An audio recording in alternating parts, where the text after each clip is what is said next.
안녕하십니까. 파이터치 연구원 나정지 원장입니다.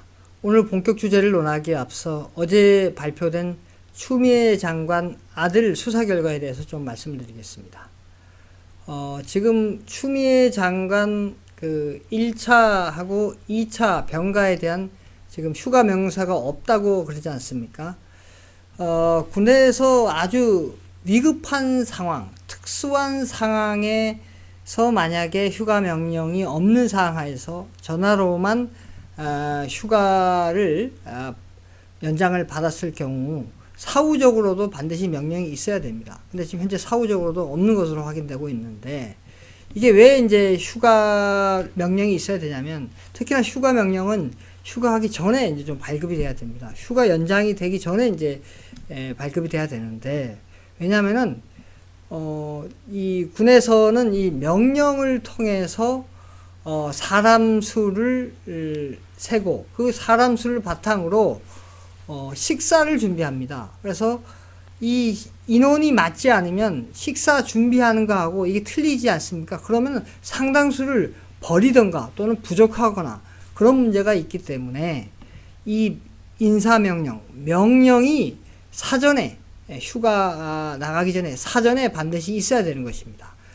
그래서 아주 예외적이고 특수한 경우만 이게 휴가 명령을 사전에 승인받지 않고 구두로 전화로 이게 승인을 받을 경우 사후적이라도 또 이 인사명령이 또 있어야 되는 거죠.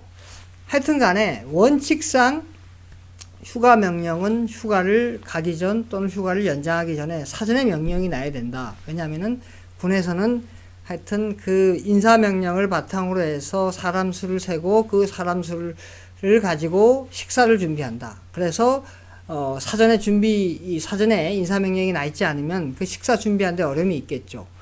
그리고 예외적인 경우에서 소수의 그런 게 사후적으로 하면 이제 그 식사는 이제 좀 빵꾸가 나겠죠. 그러나 그게 아주 소수일 경우에는 큰 문제가 없는 것입니다. 왜냐하면 좀 예비적으로 좀 준비하거나 또는 좀 남는 건 좀 약간 버렸을 경우 그 정도는 이제 용인이 가능한 거죠. 하여튼 그래서 결과적으로 휴가 명령이 있어야 된다. 이것이 원칙이다. 이것을 다시 한번 강조하고 싶습니다. 자, 오늘 이제 본격 주제는 자살에 관련해서, 자살률에 관련해서 좀 말씀을 드리고자 합니다. 최근에 이제, 통계청에 이제 우리나라 자살률에 대해서 이제 통계가 발표됐습니다. 그 통계를 바탕으로 과연 이 정부 들어와서 박근혜 정부에 비해서 자살은, 늘었는지 줄었는지, 그리고 왜, 늘었으면 왜 늘게 됐는지 그 원인에 대해서 좀 살펴보도록 하겠습니다. 자, 먼저 자살률부터 살펴보도록 하겠습니다. 이 그래프는 연도별 전체 자살률을 보여주고 있습니다. 자살률은 10만 명당 자살자 수를 의미합니다. 중앙에 있는 점선을 기준으로 좌측은 박근혜 정부, 우측은 문재인 정부 시절이 되겠습니다. 자, 박근혜 정부 초기 시절에는 2013년도에 그 자살률이 28.5였는데 그게 쭉 계속해서 하락을 했죠. 그래서 2017년도에 24.3까지 내려갔다가 현 정부 들어서 소득주도 성장, 최저임금을 급격하게 인상한 이후에 2018년도에 26.6으로 상승했고, 크게 상승했죠. 그 다음에 2019년도에 26.9로 또한 상승했습니다. 자, 이번에는 성별로 좀 나눠보도록 하겠습니다. 파란색이 이제 남자, 빨간색이 이제 여자를 의미합니다. 그래서 보시면 2019년도를 기준으로 볼 때 남자가 약 한 2배 이상 여자보다 더 자살률이 높습니다. 그래서 지금 남자의 경우든 여자의 경우든 현 정부 들어서 2018년도부터 2017년에 비해서 그게 자살률이 증가하고 있다는 것을 알 수가 있습니다.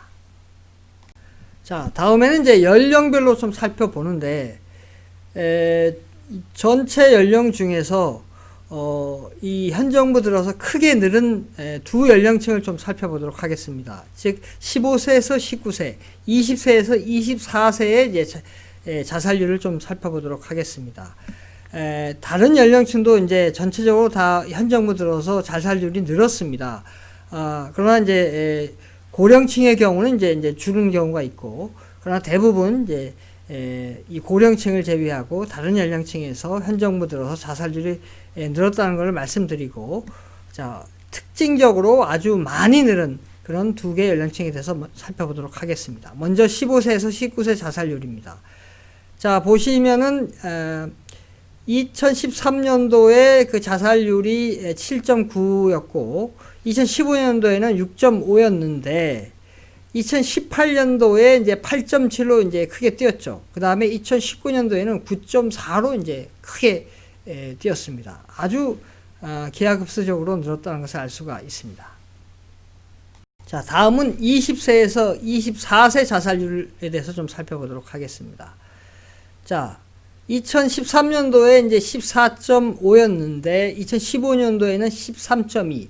그러나 2018년도에 무려 15.3으로 크게 뛰었고 2019년도에는 17.2로 아주 더 크게 상승한 것을 알 수가 있습니다. 이처럼 15세에서 19세, 20세에서 24세 자살률이 현 정부 들어서 크게 급증한 것을 알 수가 있습니다. 자, 왜 저렇게 15세에서 24세까지 자살률이 크게 현 정부 들어서 급증했을까요? 자, 그 원인에 대해서 좀 살펴보도록 하겠습니다. 그 원인을 살펴보기 위해서 먼저 경제 성장률을 보겠습니다. 자, 박근혜 정부 시절에는 이제 2013년도에는 3.2%를 이제 유지했고, 그 다음에 2016년도에는 2.9%를 유지했습니다. 그러다가 2018년도에 2.7로 하락했고 2019년도에는 2%까지 하락을 했습니다. 크게 하락을 했죠. 이렇게 경제 성장률이 박근혜 정부 비해서 현 정부 들어서 많이 하락했다는 것을 알 수가 있습니다. 저렇게 현 정부 들어서 소득주도 성장을 펴서 경제 성장률이 안 좋아졌다는 걸 알 수가 있는데, 자, 국민의 형편은 어느 정도 나빠졌는지 좀 살펴보기 위해서 1인당 국민 총소득 성장률을 좀 살펴보도록 하겠습니다. 이 성장률은 전년 대비해서 올해 얼만큼 성장했느냐, 그것을 의미합니다. 자, 1인당 국민 총소득은 국민 전체 벌어들인 총소득을 이제 인구수로 나눈 거죠. 그래서 이것을 평균적인 이제 국민의 소득, 그래서 평균적인 국민의 삶 수준으로 보시면 되겠습니다. 자, 2013년도에는 이제 3.3%였고 2015년도에는 5.3%로 성장을 했고 2017년도에는 5.2%로 성장을 했습니다. 그런데 현 정부 들어서 2018년도에 2.9%로 급락을 했고 2019년도에는 1.4%까지 크게 급락을 했습니다. 그러니까 현 정부 들어서 국민의 평균적인 삶이 크게 하락했다는 것을 알 수가 있습니다. 자, 결론적으로 말씀을 드리면 이 정부가 이제 소득주도 성장 정책을 폈는데 2018년도에 최저임금을 16.4% 올리고 2019년도에 최저임금 10.9% 올렸죠. 아주 기록적으로 올렸습니다. 이렇게 최저임금을 확 올리니까 이 알바를 하던 청소년들이 많이 일자리를 잃었죠. 특히 15세에서 24세에 해당되는 그런 이제 청년들이 일자리를 많이 잃었습니다. 그렇다 보니까 어떻게 되겠습니까? 특히 저소득층에서는 이 삶을 비관하지 않겠습니까? 특히 이런 청년층이 무슨 뭐 건강이 안 좋아서 살기 힘들어서 자살하는 그런 경우는 거의 없지 않습니까? 그래서 건강적인 이유가 아니라 이 경제적인 이유 때문에 자살할 확률이 높습니다. 그래서 현 정부에서 소득주도 성장 정책의 일환으로 최저임금을 급격하게 올리니까 많은 알바하는 사람들이 자리를 잃었습니다. 그렇다 보니까 먹고 사는 게 힘들고 삶을 비관하다 보니까 이 자살을 택하게 되는 그런 경우가 많이 늘게 된 것으로 그렇게 보입니다. 그래서 이 소득주도 성장 정책을 편 이후에 제가 예전에도 많은 지표를 보여드린 것처럼 2018년을 기점으로 상당한 지표들이 전하고 크게 차이점을 보여주고 있습니다. 이렇게 자살률도 현 정부 들어서 특히 15세부터 24세까지 2018년을 기점으로 크게 급증한 것을 알 수가 있습니다. 오늘은 여기까지 하겠습니다. 구독, 좋아요 부탁드립니다. 감사합니다.